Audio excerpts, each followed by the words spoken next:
We begin tonight with developing coverage in Mason City. A series of shots were fired and a woman is in the hospital.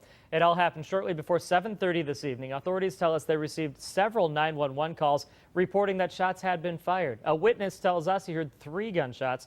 The female victim is not being identified by authorities yet, but was taken by ambulance for treatment. No word on her condition, and so far, no suspects in custody. Also tonight, this scene on the Avenue of the Saints. This was a single vehicle rollover near the intersection of California Avenue, and it led to a lane shutdown for a time this evening. No word on why this crash happened yet, but the vehicle rolled, injuring the person inside. Well, amid all of this, 3 men who are hoping to respond to and investigate scenes just like this were gathered for a candidate forum this evening. They're running for Floyd County Sheriff. We're going to look at weather forecasts in just a moment, but I want to give you an update on our top story of the shooting from last night in Mason City. We just received some updated details. We now know a 28-year-old woman was the one who was shot in that incident from last night, now in stable condition, did receive a serious gunshot wound to the arm, and we've also been able to verify that a handgun was used. Any more updates we'll be putting online and also tonight at 10.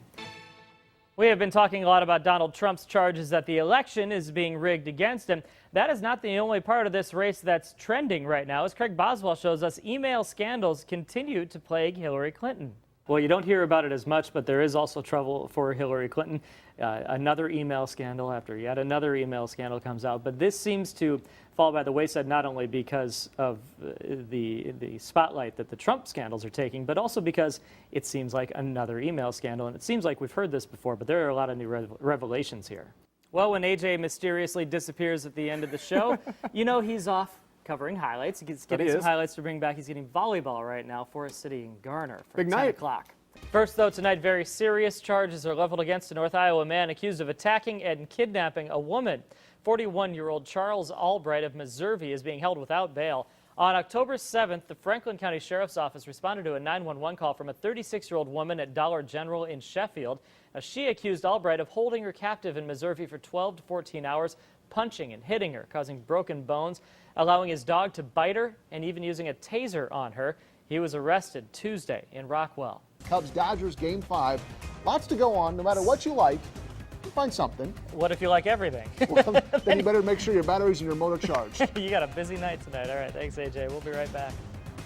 With a little over 3 weeks until Election Day, we here at KIMT are working hard to be your election resource this year, and not just in the presidential race, but in state and local races as well. As part of that commitment, we will be bringing you profiles of different local races right up through Election Day. Tonight, we begin in Minnesota with the race for House District 25B. That seat is currently held by Democrat Kim Norton, who decided not to run for re-election. Instead, she asked Dwayne Sock to run as her DFL replacement. He has worked in education and real estate, and former state lawmaker Fran Bradley is running as the Republican in the race. Taking a look at the local weather situation, it's feeling a bit more like fall, but about as comfortable a fall day as you can imagine. Chief Meteorologist Tyler Roney is in the Storm Team 3 Forecast Center. I like this. It's nice and bright. You can open up the windows. First, though, tonight, with just 3 weeks to go until Election Day, candidates are pulling out all the stops and drumming up as much support as possible. It's going to be a forecast that makes a lot of people happy. I was going to say, I think so. For this time of year, everybody wants to get outside and enjoy it. Exactly. One person who's not happy, and it has nothing to do with the weather, is AJ, because this is the final week of the regular season for high school football teams. You're right. It's been weeks since severe flooding damaged communities throughout our area. Now one town is left wondering if federal funding will ever be available. It's coming up. First, though, tonight, an explosive reaction in the courtroom Friday left many talking about the outcome of the Nicholas Lenz trial. About you, but I don't need to be planting anything more. I'll just kill them.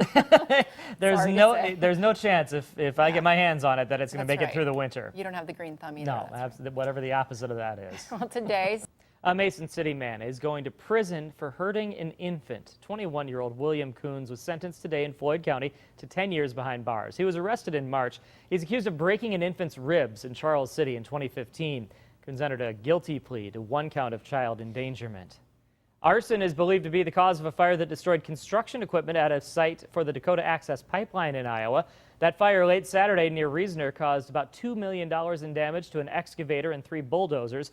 Protesters have been trying to stop that 4-state pipeline project at several different spots along its planned route. Nobody wants to suffer through the symptoms of a foodborne illness, and because this may be the dinner hour for you, we're not going to go through the list of those symptoms right at the moment. But we will show you an effort underway to stop the spread of this type of illness next.